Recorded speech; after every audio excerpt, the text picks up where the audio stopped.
Exnay on the Ordingsnay of the Oakskay off the Ipperstray Idistay in Bakersfield Bay. Just needed to jot down a little reminder to cancel my trip to Bakersfield. If you listen to the media, all they're going to do is echo the police and court reports. Then everyone on YouTube takes those reports, tells you all about them, and gives you their spin on things. Well, I don't get down like that. I prefer when I speak on something, it holds weight. And just like all the others, you're about to hear some real facts. A lot of stuff nobody's telling you.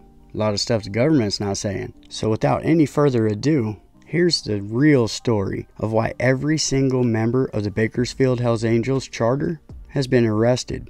That's right, this is who I was, but it's definitely not who I am. Welcome to Vegas Profile Stories. Let's get it. More than 150 law enforcement officers took part in the bust of Hells Angels. Anyway, this is it. This is it.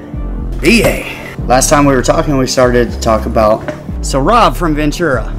Yeah, and other places amongst the world. What's going on, dog? What's up, everybody? This is my nephew, Mikey. Mikey, say hello.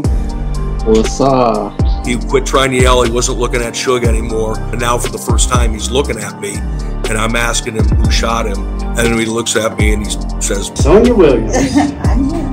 And I ain't never been no coward or needed people to, fight my battles. Betty! Jack, Don't be scared, bro. you have to know what your arm. I do? Yeah. Yeah. Oh, shit! Do it, motherfucker!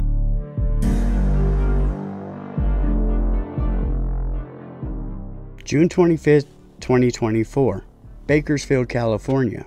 A joint task force made up of federal and local law enforcement, they descend on the homes of all the Hells Angels in the Bakersfield area. They got search and arrest warrants for them. Out of this, they arrest every single member of that charter. Now, each one of these members, they were charged with things like kidnapping, robbery, assault, and so on. The problem is, then they were tagged with the elderly or protected person, the gang enhancement, and with a deadly weapon enhancement. All those enhancements meant one thing: nobody's getting bail. So with no bail, they're just stuck. They're sitting there, they're watching what the government's saying, laying out their side of things, but they're not allowed to really talk because they're behind bars. How are you going to talk? Now, they made sure to show these sensationalized pictures in the news. 25 pow pows. They got cuts, memorabilia, things like that. But the news, they're going to use words like gang paraphernalia, high capacity round, everything to make it sensationalized. Never mind it, 0 members were charged with illegal weapons. All of those weapons were completely legal and stored. Then they call it gang paraphernalia every time they pick up a cut, a bumper sticker, anything, a support t-shirt. Oh, that's gang paraphernalia. Come on, man. That's high capacity clownfish behavior right there is what that is. Upside down Picassomus. I swear to God, look it up. So they spend the day seizing all the evidence, make sure that they got no boogers in their noses, and do their press conference laying out their version of what went on. Look how impressive I am. Come on, guys. Now, the government's version is pretty cut and dry. The government's alleging that every member of the charter got together. They went to James Dickens' house, who is the uncle of Casey Wooten, who is a member that has been put out of the club in bad standing.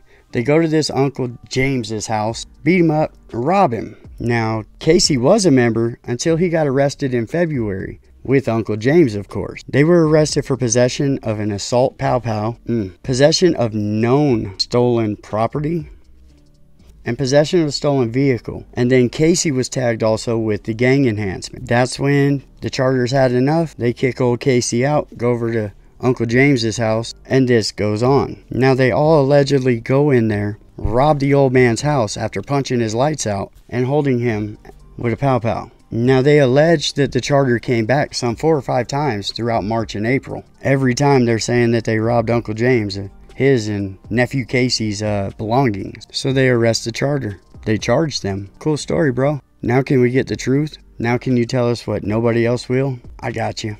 So when Bakersfield first started out as a charter, it was started by Delano Mike, Hector, Big John. They set up basically their new clubhouse at a friend or associate of the club. They call him Big Soto. That's Joe Soto Sr. He's leasing out this spot for a business. It's on 19th Street in Bakersfield. That's where they set up shop. That's the new clubhouse. Now, they get a few transfers to come over from other charters also. Transfers like Juan Guevara, Chino.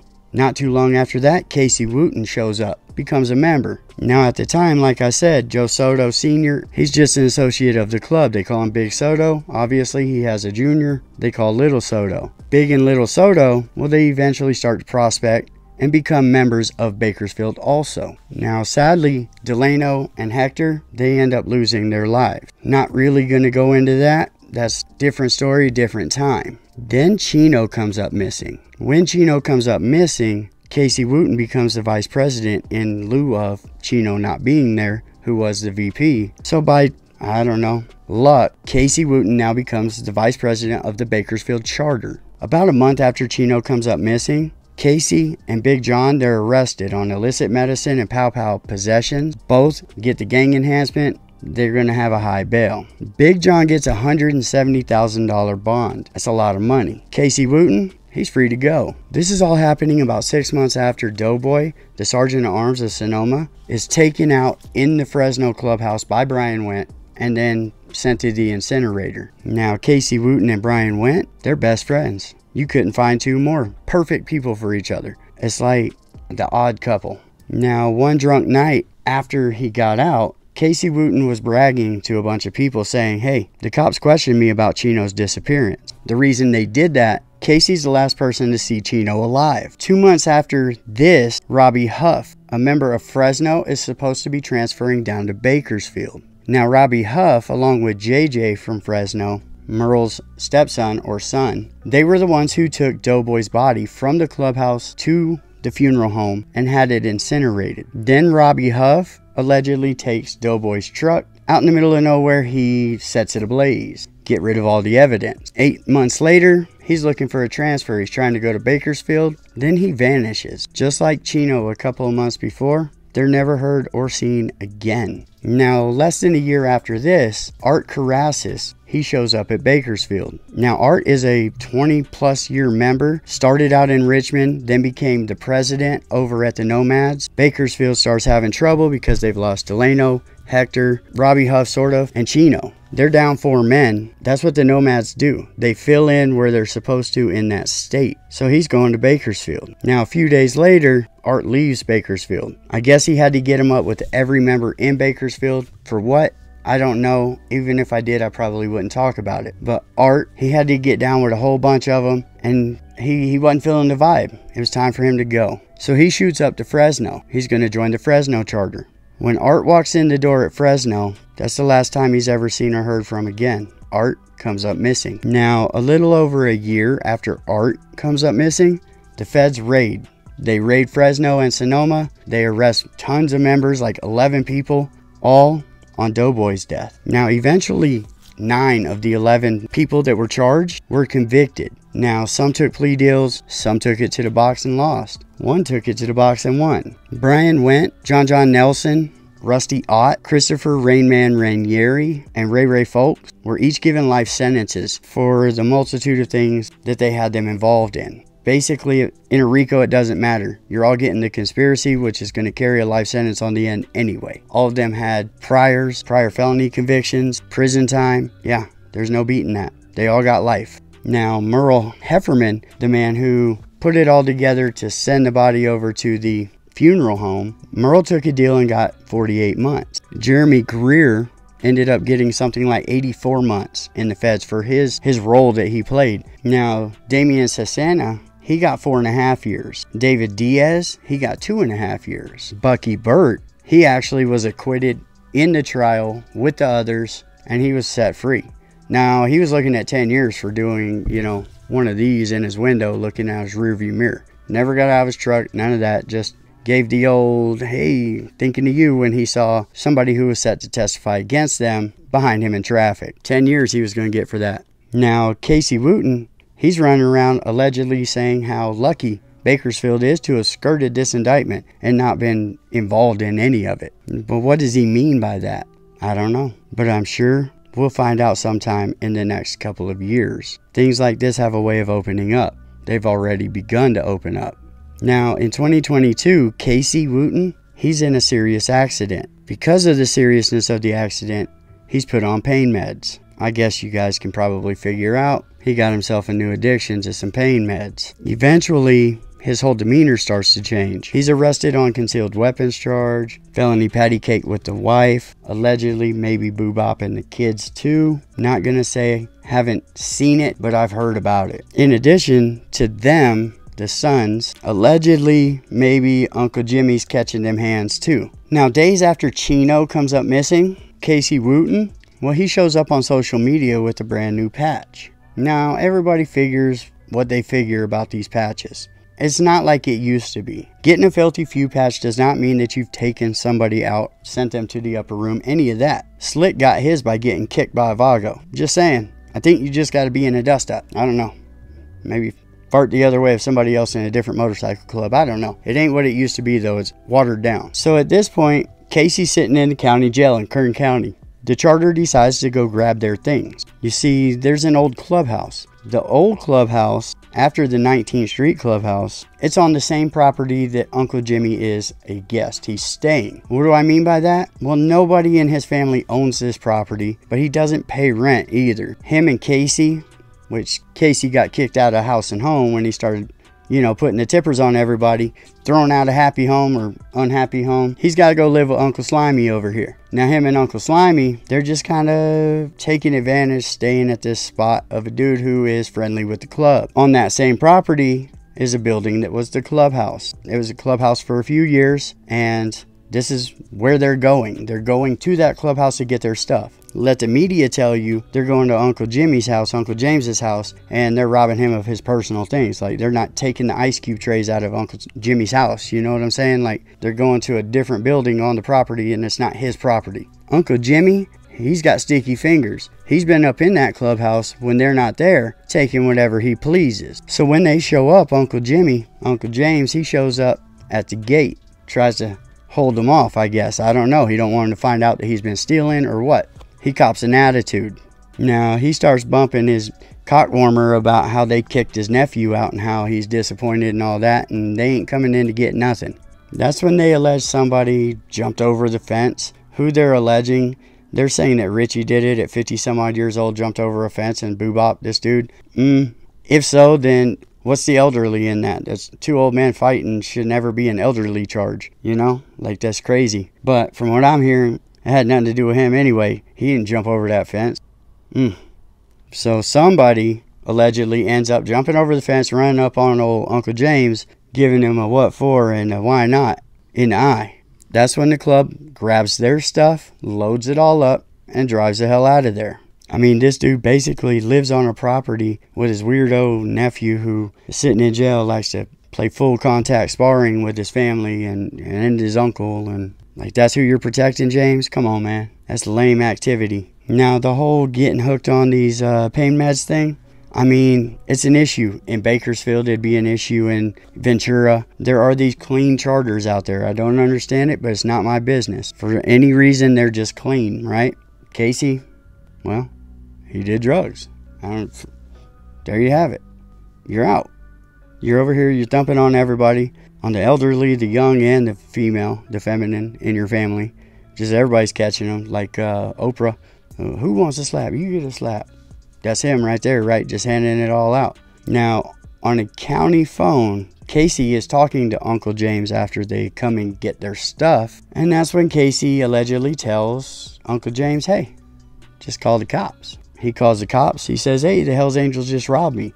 Now, he neglects to say that they just robbed him of their own stuff in a different building that's not his, or of stuff that he stole from them first. But anyway it goes, he puts the sauce on and says that, he's blinded by the light, and they got him. They came and they took everything. I don't know. Maybe it's in the DNA. That family just seems predisposed to scumbaggery. One thing we know for sure is this probably had less to do with what went on that day or those days on that property as it does with the disappearance of Chino. How do I know this? The line of questioning that the officers took when they were talking to the members after they arrested them. Now, Joseph Soto Jr., Little Soto, He held it a buck. He was G the whole way. He lawyered up right away, gave them absolutely nothing. I want my lawyer. Richie, the president, same thing. Lawyered up right away, gave them really nothing to go on. Then there's Vice President Mondo. Mondo, he did an okay job of trying to fish out any kind of info that he could get from them by continuing to talk to them. And he tried to play a good hand of intel gathering. We'll talk about that more in just a second. Then there's the secretary, Joseph Soto Sr., Big Soto. Now, when they asked Big Soto about when the last time he saw Chino was, well, he dragged his own uncle into the whole conversation, meaning that his uncle now is going to be questioned, at least by the feds, on Chino, right? He alibied himself with his uncle. When you're talking about something that serious, probably best not to drag anybody's name into it, unless that's your lawyer's name. You know, I would just lawyer up on something that serious. That's crazy. That's crazy.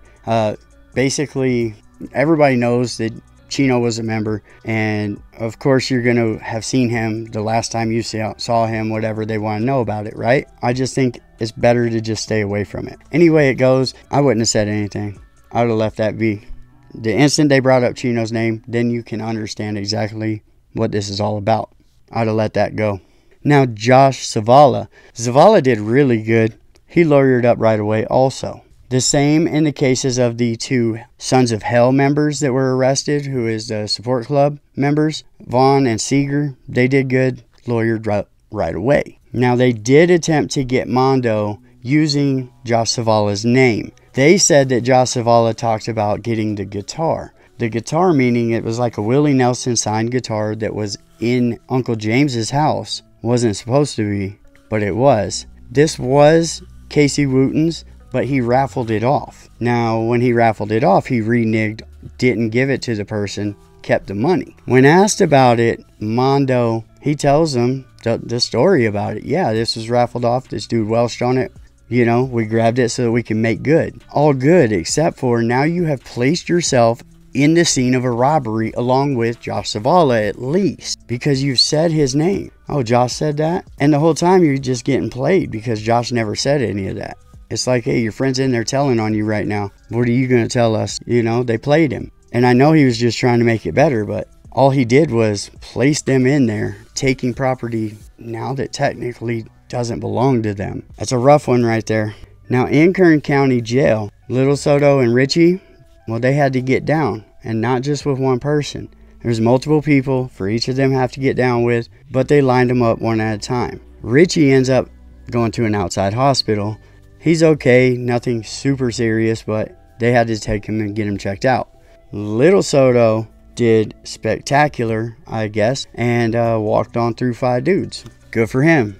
That dude's Tonka tough. I don't know what else to say.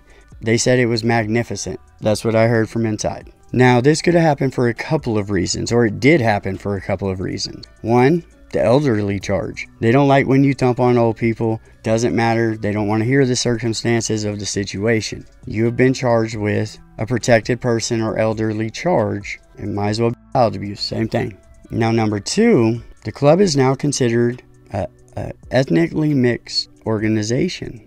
In the eyes of some people that actually matter on these yards, they're recruiting undesirables. What I mean by that is you cannot recruit a Crip who has Crip tattoos into your club and then expect to run with the whites, with the Woods. It's not going to happen like that. The powers that be are not going to allow that. Because A, either we have to take somebody with a Crip tattoo into our car, or B, something pops off, we're going to be fighting against your brother. Now, how can we expect for you to put up a good fight when you're laying off certain people? It doesn't work like that. You can't do that any longer. Also, can't protect members that are caught in hotel rooms with middle schoolers. If that's who you're going to protect, that's who you are. Also, so far, scrubbing through social media, they've noticed a trend. And I'm not going to say who they are, but they have noticed a trend. The powers that be. A lot of members, especially in Northern California area, their friends list is just chock full of people who call the cops or have testified or snitched in cases. I'm not talking about, hey man, pointing out saying somebody's name. I'm talking actually testified, actually got charges put on people. There's one member who, I don't know, this girl's put like 5 domestics on. 5 times he's gotten felony patty cake charges over this one person, and he just continues to be friends with her. Like, you're friends with undesirables. I don't know what to tell you. They also don't like that their members are using their women to call the cops and put charges on people. You telling your girl to call the cops is the same as you calling the cops. Just so you know, like, there's no difference. Also, you can't play felony patty cake on your wife because you found out that she's been, you know, getting a long stick from the bouncer, the one that looks like Billy Blanks. Yeah, the Thai kickboxer, what is it, Muay Thai? Yeah, Thai Bo. Yeah, the Thai Bo guy. Been knocking your lady down, beating up them cheeks, and now all of a sudden you want to go in there and put the tippers on her, play felony patty cake, and then when she defends herself, you throw charges back on her? Are you paying attention here, Justin? You need to be more like Slick, and I hate to even say something like that, but you need to be more like your boy Slick, right? Because Billy Blank's the same bouncer. He been knocking down Davina too, but Slick, he don't fade that shit. He don't care. I mean, it happened to him in high school too. Billy Blanks was in there giving her the raw dog. That was his first girlfriend in high school. So there's a multi-decade situation going on where Billy Blanks, the bouncer, been dicking his ladies down, and he that's cool. That's cool, man. You don't see Slick out there lumping up Davina though, huh? Why? I don't know. He's got more class than that, I guess, and that's hard to say right there. That's hard to stomach, even saying something like that. I don't know. In all fairness, Davina does look like she can throw some hands, though, and that ain't a shot at her. That's a beautiful woman, you know. I don't know. She just looks like she can throw them hands. But black women have always kind of scared me a little bit. You know, they don't play. They don't play. And especially when it's behind some dumb shit, they really don't play, you know. Davina, good for you. Get it, girl. Get it. He's out there getting it. Forget that fool. And call Tyrone. But the moral of the story is, when you sleep with mutts, you get fleas and ticks and all types of mutt stuff. The club, they got a lot of cleaning to do. A lot of house cleaning. So meanwhile, back at the story, the judge finally lowers the bail, right? I don't think that the state is proving their case well enough. And the judge is kind of starting to lose interest in keeping these men on no bail behind bars until trial. Maybe he knows more than I do. That's a fact. And if the judge is starting to reduce bail, it's for a reason. 3 people have already gotten out, 3 members. They have trial coming up in October, so very soon they're going to start the trial process. Now, it's a pretty stiff price to pay. All these charges have been slapped on you guys by, you know, the senior uncle of a bootleg Brian Went, all because he's butthurt, because you guys had enough of his shit. Knowing that he's done worse to his uncle than what they're alleging was done to his uncle. How you going to tell him to call the cops, Casey? How you going to tell him to call the cops on something that you've done to him personally? Like, what part of the game is that? Only you can do it, right? That's like redneck cousins. Ain't nobody going to get with my cousin but me. Ain't nobody going to felony patty cake my uncle but me. Talk about the pot calling the kettle Chino's killer. I mean, oh, my bad. Black. Pots call kettles black. Dodged it right there, huh? And Casey, if you love Brian so much, why aren't you putting money on his books or any of that? Sending packages. Dude needed shoes. Where were you then? Somebody else had to send shoes in. Or money for shoes. I'm just saying, all y'all say you love these dudes so much. Who's sending them anything? Let's call a spade, huh? Don't talk about how much you love these guys and let them sit in there and not have what they need. You can go to www.accesscatalog.com. Just type in their name. You know, Jonathan John Nelson, UMB. That's Uncle May Bitch 004. That's his number. He's in Santa Rita jail right now. John Nelson. He likes Folgers. You can go to icaregifts.com, put his name in. It'll find him. Get him the Folgers pack. Get him the packages. You know, same thing goes for Rusty Ott. He needs books. He needs packages, right? He's UMB 005. Rusty's older. Food is the only comfort. Food and books and a good celly. Those are the only 3 comforts you got coming in jail or prison or any of that. You guys care so much about these dudes. Look them up. You got Russell Rusty Ott, Jonathan John Nelson, Raymond Ray Folks, Christopher Rainman Ranieri, right? And Brian Wendt, WENDT. right? All you gotta do is type their names in, they'll find them. Go down the line. If 2 of them got packages already, I bet the 3rd one doesn't. They get 2 a week. That's all you gotta do. Now with Rain Man, you can go to justicereigns.com. Check that website out. It's pretty dope. Every week, I bet they could use some love. Let's see how much Casey throws their way. Meanwhile, back at the story, Jesus, I can hear Sarah McLaughlin. Yeah, I can hear that playing in the background. You know, for just a package a week, you can feed a hungry biker. And how much you guys want to bet they free Casey? Casey will walk just so they can get the headline, the conviction on all these dudes. Although he's by far the most unstable, by far the loosest, by far the least likely to get along in public. They'll let the Tasmanian devil out to get the headline. It'd be like letting Jeffrey Dahmer out to testify against the Donner Party, who did what they did to survive, and like he did what he did because, well, he's broken. He's built to broken parts. That's how they get down, though. We'll see how it goes. I dare anybody to say they get more than I do when it comes to this. Now, I got all the love in the world for the other channels in this genre, I guess you would call them. Ain't nobody coming with this. That's right, we lay it all out on the line. You think they come after him? You think they're going to come after Casey? We'll see in the next round of indictments, because you know that's not over with. They've already kind of alluded towards it with Merle, right? Who, he's got the hookup on the get rid of them for good machines. Well, he did. Only time will tell.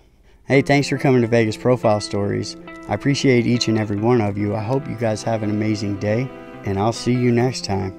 The more you fuck around, the more you're gonna find out. Emotional damage.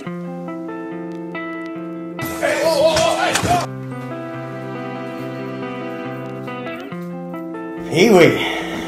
This is it. This is it.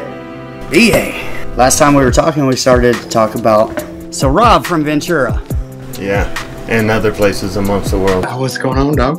What's up, everybody? This is my nephew, Mikey. Mikey, say hello. What's up? He quit trying to yell. He wasn't looking at Suge anymore. And now for the first time, he's looking at me. And I'm asking him who shot him. And then he looks at me and he says, Sonia Williams. And I ain't never been no coward or needed people to, you know, fight my battles. Betty! Jack, Don't be scared, bro. you have to know how to do your arm. I do? Yeah. Yeah. Oh, shit! Do it, motherfucker!